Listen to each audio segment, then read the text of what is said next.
Welcome to Now. I'm your host, Curtis Parody, bringing you the news happening in the world right now. Well, today's a big day for Research in Motion, or I suppose I should say Blackberry. Today, during the Blackberry 10 keynote event, RIM announced that it would no longer use the Research in Motion name and would instead use the name known to the world as Blackberry. This is a big change for them, now relying on a single name for their company and their flagship product. A member of the Blackberry staff talked about how they work at Blackberry, customers own a Blackberry, and now shareholders own shares in Blackberry. I suppose think of it as the ultimate unification of a brand. Also, now we have two fruits in the tech world. Well, two fruits, a robot, and a window.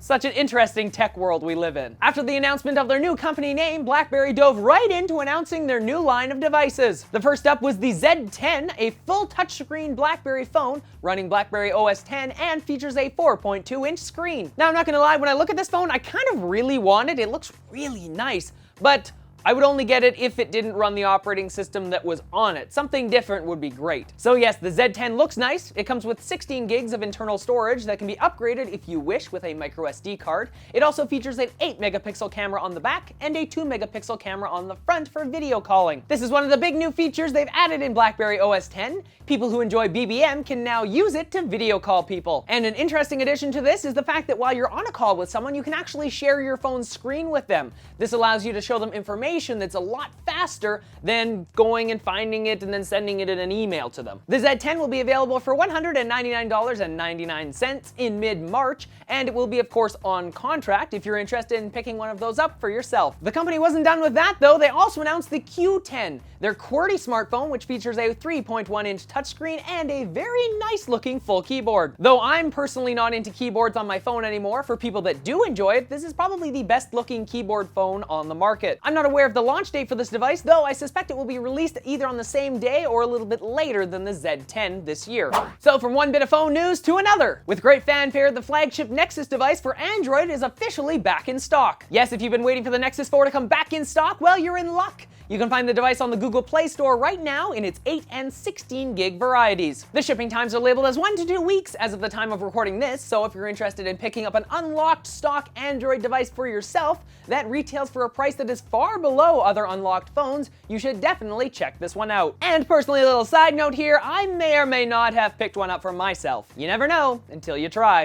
And keeping on the tech news of today, because there's lots to talk about, Apple recently released a new version of the iPad. Now, before you go screaming and yelling about just purchasing one like a month or two ago, it's going to be okay. Apple didn't really release a new device altogether, just a new storage size for the device. You can now purchase an iPad in 128 gig capacities, double what was previously available. This is great news for people who need more storage for content on the device, bad news for people's wallets. The device comes at a $100 extra premium, which of course makes sense if you look at Apple's other pricing structures. You can get the Wi-Fi model for $799, or you can get the Wi-Fi plus LTE for a whopping $929. So basically close to the price of an 11-inch MacBook Air. Now, I will note that the storage bump is only available on the large iPad, not the iPad mini. Also, just to throw this in there, this could be the back of the iPad 5, which is expected to be released in the coming months. So if you just bought an iPad, now is officially the time to start screaming and yelling.